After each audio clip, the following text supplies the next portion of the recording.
స్థానిక Suryaraopeta two town సమీపంలో ఉన్న సీతారామ మందిరంలో శ్రీరామనవమి సీతారాముల కళ్యాణ వేడుకలు అంగరంగ వైభవంగా చూసేవారికి చూడముచ్చటగా అన్ని విధాలుగా గత 5 రోజులు జరుగుతూ వచ్చాయి.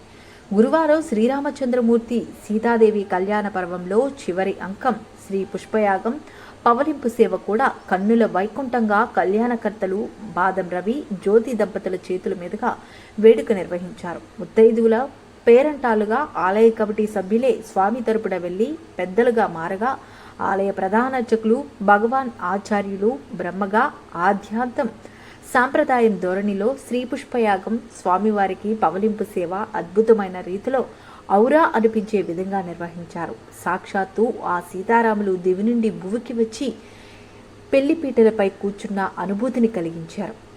పురోహితుల మంత్రోచ్చరణ భక్తులను మంత్రముగ్ధులను చేసింది. సర్వాంగ సుందరంగా అలంకరించిన పుష్పాలంకరణ ప్రత్యేకతను సంతరించుకుంది. ఈ కార్యక్రమం అనంతరం స్వామి అమ్మవార్లను ఉయ్యాల్లో వేసి పాన్పుపై పవలింపజేయడంతో పుష్పయాగం కార్యక్రమానికి స్వస్తి పలికారు. అనంతరం పేరెంటాలకు పెళ్లి పెద్దలకు దంపతులు తాంబూలం అందజేసి సత్కరించారు. ఈ కార్యక్రమంలో ఆలయ ఉత్సవ కమిటీ చైర్మన్ నాదెళ్ల నరసింహారావు, 35వ division Telugudesam party incharge Gopisetti బూరయ్యలు శ్రీ పుష్పయాగ ఏర్పాట్లు పర్యవేక్షణ చేపట్టారు.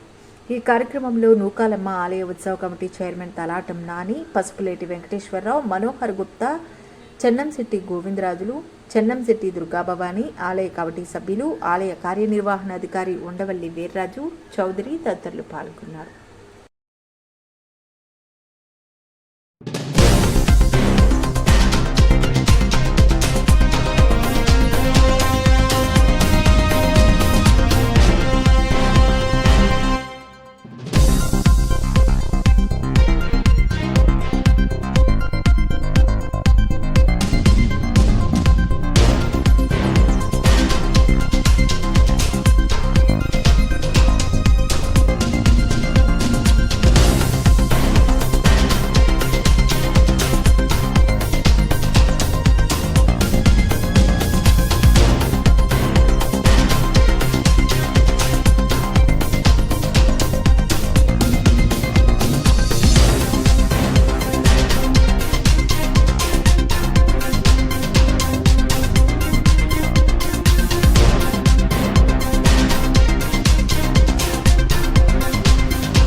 అనుగ్రహించారు.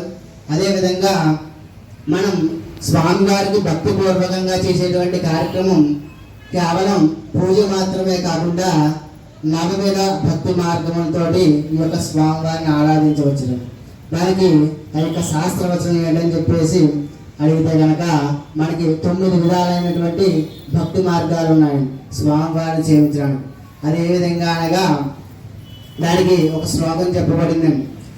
శ్రవణం కీర్తనం విష్ణోః స్మరణం పాదసేవనం అర్చనం వందనం దాస్యం సఖ్యం ఆత్మనివేదనం అనేటువంటి 9 మార్గాల ద్వారా మన స్వామివారిని సేవించవచ్చు.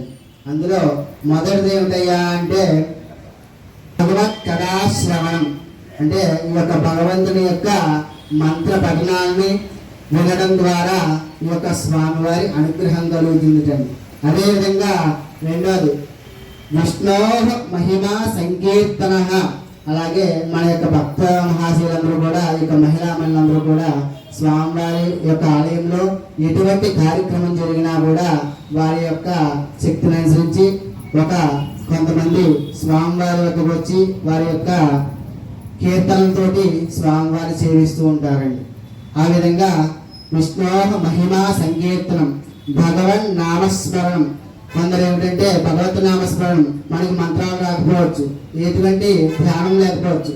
అలాగే స్వామివారిని శ్రీరామ రామ రామేతి రమే రామే మనోరమే సహస్రనామ తత్తుల్యం రామనామ వరాణే. రామ అనేటువంటి ఆ యొక్క మంత్రాన్ని ఉచ్చరిస్తే చాలటండి ఆ యొక్క స్వామివారు ధరించి ఆ యొక్క భక్తులను అనుగ్రహిస్తారటండి. విష్ణోహ పాదసేవ. ముందు మన యొక్క కార్యక్రమం జరగాలంటే సేవకుడు ప్రధానంగా ఉండాలండి. ఏంటంటే మనకి ఏ ద్రవ్యం కావాల్సినా కూడా తెచ్చేది వారే కాబట్టి ఆ యొక్క సేవకుడు ఉండాలండి. అటువంటి సేవ చేయడం ద్వారా కూడా ఆ యొక్క విష్ణుమూర్తి వారి యొక్క అనుగ్రహం కలుగుతుంది. తర్వాత అర్చనం. అది